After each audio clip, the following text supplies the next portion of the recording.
Hari ini masuk dalam bab 54 dari buku Kerinduan Segala Zaman berjudul Orang Samaria yang Baik Hati. Mengulas perumpamaan terkenal yang disampaikan Yesus untuk menjawab pertanyaan seorang ahli Taurat. Bab ini membongkar kepalsuan agama yang kaku dan formalis serta mendefinisikan ulang arti sesama manusia berdasarkan kasih yang nyata. Berikut adalah ringkasan poin-poin penting dari bab ini. Pertama, pertanyaan ahli Taurat dan percobaan hukum. Seorang ahli Taurat berdiri untuk mencobai Yesus dengan pertanyaan teologis. Guru, apa yang harus kuperbuat untuk memperoleh hidup yang kekal? Yesus mengembalikan pertanyaan itu kepada hukum yang dipelajari oleh ahli Taurat tersebut. Ahli Taurat itu menjawab dengan tepat ringkasan hukum Taurat.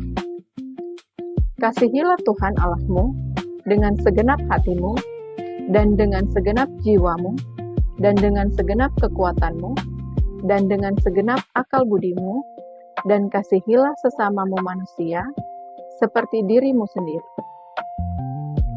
Yesus membenarkan jawaban tersebut dan berkata, "Perbuatlah demikian, maka engkau akan hidup."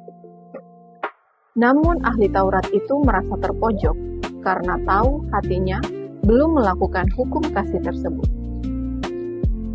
Untuk membenarkan dirinya dan menyempitkan cakupan kewajiban kasih itu, ia bertanya lagi, "Dan siapakah sesamamu manusia?" Perumpamaan orang Samaria yang baik hati.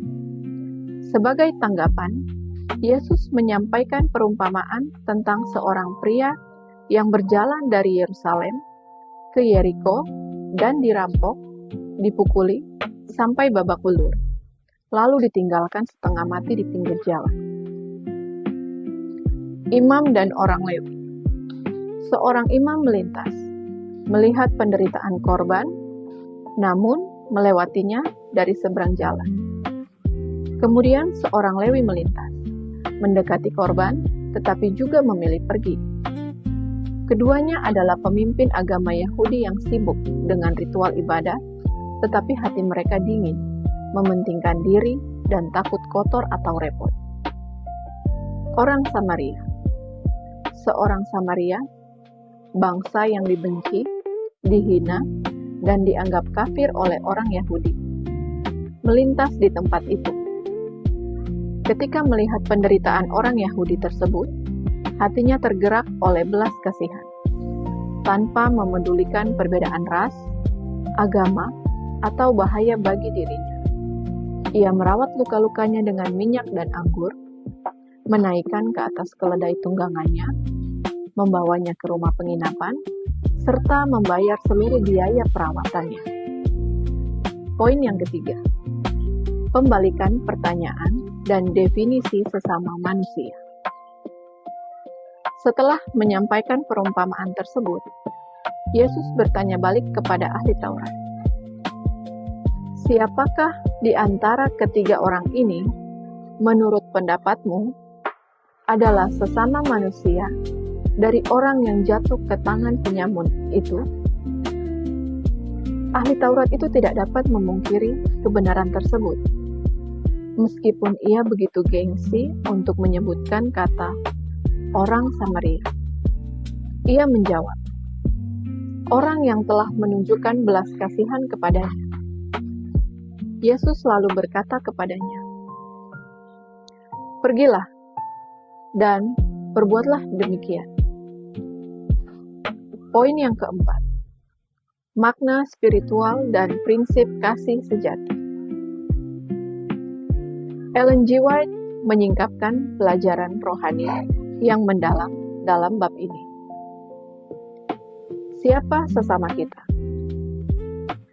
Sesama manusia bukanlah terbatas pada mereka yang seagama, satu suku, atau satu golongan dengan kita. Sesama kita adalah setiap jiwa yang membutuhkan pertolongan dan belas kasihan kita dimanapun mereka berada. Kasih dalam tindakan. Agama sejati bukan terletak pada teori doktrin, ritual ibadah yang rumit atau pengakuan bibir semata, melainkan pada tindakan kasih yang nyata kepada sesama yang menderita. Kristus sebagai orang Samaria sejati.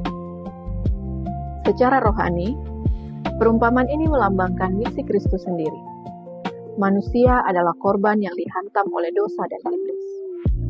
Hukum Taurat dan ritual tidak dapat menyelamatkannya. Tetapi Kristus datang melintasi tembok pemisah untuk menyembuhkan luka jiwa manusia dengan kasih karunia-Nya. Inti pesan dalam bab ini mengajarkan bahwa ukuran ketaatan rohani yang sejati adalah kasih yang diwujudkan dalam tindakan belas kasihan kepada mereka yang menderita.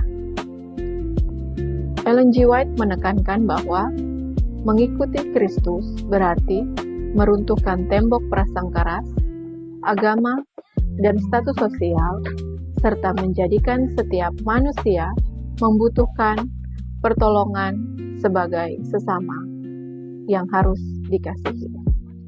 Tuhan memberkati.